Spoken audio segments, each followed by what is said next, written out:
كلنا شايفين اجهزه الفيب انتشرت كتير في مصر وناس كتير بقت بتستخدمها. تعالوا نسال الناس اللي بتستخدمها عامله ايه معاهم وحاسين بايه من بعد ما بطلوا سجاير وشيشه وبقوا يشربوا فيب. يلا بينا في البدء مدينه نصر. انا كنت بشرب علبتين احمر في اليوم، وكنت بشيش اخر اليوم على القهوه، اقعد اشيش. كنت مدخن شره شويه. كنت بدخن الاول سجاير عاديه، بعدين اتطورت بقيت بدخن فيرونا. بعدين تعبت جدا من فيرونا، كانت تقيله تقريبا السيجاره الواحده تقريبا زي 5 أو 6 سجاير من العاديه. انا مدخن عامه بقالي حوالي 30 سنه، منهم 20 سنه سجاير و10 سنين شيشه، بس الحمد لله بطلت يعني. بدخن سجاير من وانا عندي 18 سنه، قعدت حوالي 2.5 سنين تقريبا. كنت بشرب في اليوم حوالي علبتين ونص، حوالي مثلا 100 جنيه تقريبا في اليوم. كنت بشرب سجاير، وكان سجاير كليوباترا، وقعدت من 95 ل 2001، يعني تقريبا في حدود 26 سنه تقريبا. بدخن في الاول بدات معايا بالشيشه اللي هي الفواكه عادي، بعد كده دخلت في القص، كنت بشرب كميات كبيره منها، بعد كده دخلت بقى في موضوع السجاير كله. كنت بدخن شيشه معسل وفواكه، وكنت مدخن شره جدا للشيشه لدرجه ان انا عندي في العربيه شيشه وفي البيت شيشه. 5 سنين بقالي تقريبا 3 شهور. بقالي من 2016 سنين. بقالي حوالي 2 سنين. تقريبا سنه، يعني سنه بالظبط تقريبا. يعني تقريبا حوالي سنه. لا، نفس شيشه، لان انا بحب الشيشه اكتر من السجاير. لا، بشرب شيشه، نفس شيشه. نفس شيشه. الاثنين حاليا. سجاير لا، دي ال شيشه. في الراحات بتاعتي بحب اشرب دي ال شيشه عشان الفواكه والكلام ده بتبقى طعمها جميل. جربت ده شويه وجربت ده شويه، بس مقتنع بنفس السجاير اكتر، ان هو بيديك كميه النيكوتين اللي تغنيك عن اي نوع دخان تاني. فكنت لما جبت الفيب بطلته، بدات الاحظ ان انا كل ما بصحى يوم الصبح لا صدري احسن شويه. كلهم. انا ما بشربش الحمد لله دلوقتي غير الفيب بس. بصراحه بقالي حوالي بالظبط 6 شهور بعيد عن كل انواع الدخان. بطلت، كنت بشرب سجاير والحمد لله ربنا عافاني وبطلت الحمد لله. يعني كله، بس السجاير كل فتره كده تطلب معايا. بطلت الشيشه خالص وبقيت على طول في الفيب.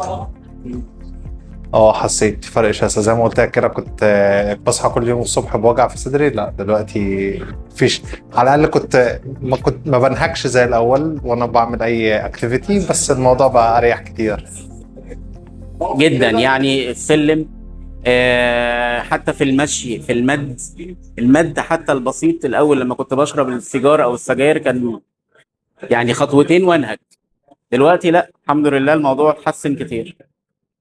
الحمد لله. لا، الموضوع فرق كتير، لان انا اصلا كمان كان وزني تقيل، فموضوع السجاير مع الوزن كان بيفرق، بس الحمد لله دلوقتي بقيت اطلع سلم وما انهكش في المشي الحمد لله. طبعا، يعني قبل كده من حوالي 2 سنين بطلع السلم دورين بنهج. مشوار جنب البيت بيبقى الموضوع متعب للصحه، فنوعا ما احسن كتير. طبعا في فرق كبير في صحتي، في النفس، في طلوع السلم مفيش نهجان، في النوم مفيش الصوت العالي، مفيش شخير، في الحركه العمليه سهله، في عمليه الهضم والاكل احسن واسهل بكتير، في الحركه انشط. لا طبعا الفيب بيفوق الجسم وبيخلص كمان الجسم من السموم بتاعت السجاير. لا، فرق كبير. يعني ما فيش برضه التعب بتاع الاول بتاع وجع الصدر والكلام ده كله راح خلاص. تمام. بقدر اتحرك دلوقتي غير الاول. تمام يعني. طبعا في فرق. نهج الواحد كان بينهج الاول. لما انا شغلي كله مواقع وحركه ومشي، كان الواحد يمشي شويه بينهج وبيتعب، بيحس ان كله بيزيق يعني. طبعا في الكوست الاولانيه او في بدايه الفيب، لا هتلاقي ان الموضوع ممكن تستغلاه شويه، بس على مدار السنه ولا سنتين هتلاقي ان هو موفر معاك كتير جدا. وفر جدا. يعني انا العلبه بتاعت الفيرونا كانت ب 145، تقعد معايا تقريبا اسبوع. دلوقتي انا بجيب الليكويد بيقعد معايا مثلا حوالي من 2 ل3 على حسب. وازازه الليكويد بكام؟ حوالي 100 جنيه 120 على حسب برضو النوع. وفر معايا لان كمان وفر معايا زمان من 2016 كان اصلا الفيب كان اغلى وبدا دلوقتي يرخص، ودلوقتي اصلا السجاير بتغلى، فالعمليه اصلا داخله في ان انا اوفر اكتر من الاول، لان الفيب بيرخص والسجاير بتغلى، فالتوفير كمان بزياده يعني. الفيب طبعا وفر معايا في الفلوس، وفر كتير ووفر اكتر كمان لما اتجهت لعمل الداي بنفسي، الليكود بتاعي بنفسي. وفر لي في الاول لما كنت بشرب الليكود الجاهز في حدود مثلا من 50 ل 60% من المصاريف الشهريه بتاعتي، ولما اتجهت للداي وفر لي اكتر من 70 75%. فطبعا وفر جامد ووفر كبير. يعني كان ممكن تدخلها في 2000 من 2000 رنجة 2000 3000 اللي هي الشيشه كل شهر. طبعا فرق كبير ان انت تنزل كل يوم وقت وفلوس عشان تشرب شيشه، لكن انت دلوقتي قاعد في البيت وتقسم وقتك وفلوسك براحتك.